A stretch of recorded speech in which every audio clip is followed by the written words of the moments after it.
Welcome back to Cruiser and Craig's Monsterpiece Theater. I hope you're enjoying the film Son of Dracula as much as I am. Aren't you guys enjoying the movie? Craig, the movie Son of Dracula. Movie. Don, come on, put the paper down.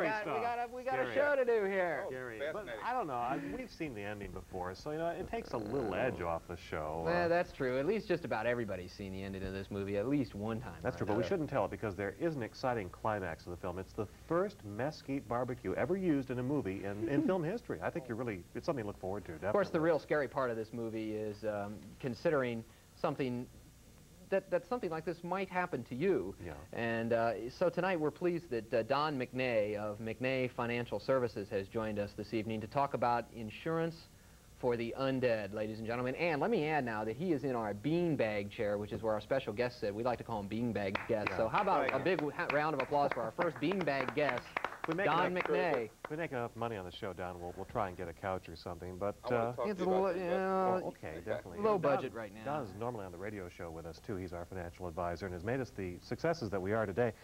Don, I was wondering. Let's say, okay, I go out. Don't blame me for that. Let's say I go out and I get bitten by a vampire and I become one of the undead. It could happen, right?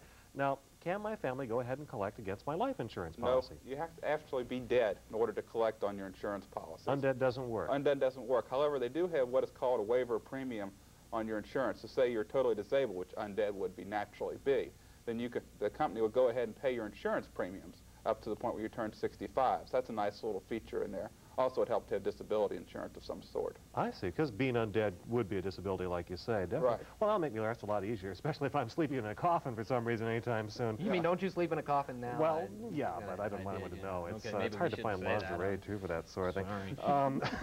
But, you know, I kind of wonder, you know, vampires, they're kind of an unusual position financially. What if Dracula's father, the son of Dracula's father, had set up, I don't know, a trust fund or something like that? Wouldn't that wouldn't this whole thing have been unnecessary? Right. If he had had some kind of trust or fiduciary, some way in order to supply him with blood, then he would not have had to go out looking for new blood. He'd have that steady supply right there.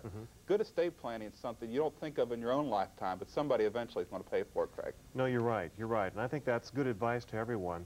You know, I never thought about it before, but, you know, if you were immortal, that might change your entire investment strategy. I mean, in the movie, Lon Chaney Jr. says, oh, we'll never want for anything materially, we'll be all set for life. But, you know, there are little things you need every now and then, you know, go to the dentist, something like that. But, are there different investment strategies for people who are immortal than, let's say, mortals like us? Right. If you're going to have some kind of situation, you're going to live 500, 600 more years, then you're going to have to look at your investments in a totally different fashion. Some kind of life annuity, something that provides us a steady stream of income for eternity. Well, that'd be a great deal for somebody that's a vampire. Any specific kinds of investments? Something kind of conservative, something fairly liquid. You're not going to have a lot of expenses, but you do need it there, and you have to think about stretching it out for the long term. So something like a Jenny May fund would be a really good idea. Jenny May, isn't she in this movie? No, I think that's the remake that was done in '70, the color version. Oh, sure. We'll check that in our fact book. Great actress, though. Great actress. Thanks a lot, Don. Some good advice, something to think about. Don, for being our first guest, our first beanbag guest here on Cruiser and Craig's Monsterpiece Theater, we got a special treat for you. Of course, all our guests and our trick-or-treaters who are stopping by the studio tonight are picking up colossal coal fireplace logs. Up to 70,000 BTUs. Oh, wow. So take that home and enjoy that. I really appreciate this. And, of course, all of our guests will get a special shot at a feature on our set here. If we could get a shot of the celebrity dartboard over here, ladies and gentlemen, and as you'll see, this week's celebrities, it's two. It's a special night because it is our premiere, and so we have a dual celebrity dartboard with the stars from Miami Vice, Don Johnson, and Philip Michael Thomas, a couple of my favorites. Why don't I pretend I'm Bobby Ewing? Well, Dallas kind of pretended that they had a Bobby Ewing this year, didn't they? I'm not the only one. Let me kind of pretend I'm Bobby Ewing, and I want to put one right there on Don. Oh, ever so close. By the way, Don, it's 10 points for Don Johnson and 5 points for the other guy. Can't wait to get started. Rico? I don't know. I never watch it. I'm not doing real well here. Clutch in here. Give Don a chance. You're just being polite. I know it. Shots here. Okay. Don McNay, beanbag guest on Celebrity Dartboard. Oh! Wow. Almost got him.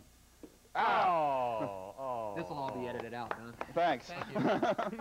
Appreciate you coming by tonight. That's been great. Don appreciate McNay, our first beanbag guest on Cruiser and Craig's Monsterpiece Theater. Quite a boost for my career. I appreciate it. Well, you ought to get a lot of new insurance policies now. I bet you I will. Nice to see you, Don. Thanks. You're welcome to stay for a while if you want. Read the directions on your log. Okay, I think I will. I just can't get away from this movie. let's remind people here that we would invite any of you and all of you to send letters to the program, and we have a special musical intro for our letters feature right now. Ladies and gentlemen, you hear them on the Rock and Roll Morning Show. They're a special part of our entertainment family, our showbiz family, Craig and I's. The Rock and Roll Morning Show singers. Hit it, kids. Reach right in and pull one out. Those letters, I love those letters. Let's find out what you've got to say. Oh, boy! Oh, boy. Mail today. I guess if you're deaf, they're getting a little bit better. Well, let's see what kind of mail we got today. Well, you can see no mail at all. Well, it is the first show. Well, that's true. That's true. Don, you could have written. What about those bills I saw outside? Well, we turn those back into 18. You know, we got a big expense account for doing this show. We get our own parking space. I get to share a dressing room with Mindy Shannon, and I don't know, her stuff's all over the place. But we're working that out. It's a contractual detail. Craig's got his picture up in the lobby. It's real exciting, and of course the big bucks. But getting back to the letters, ladies and gentlemen, we want you to send mail to us if you would. Just send us a picture of yourself in your Halloween costume. That would be an idea.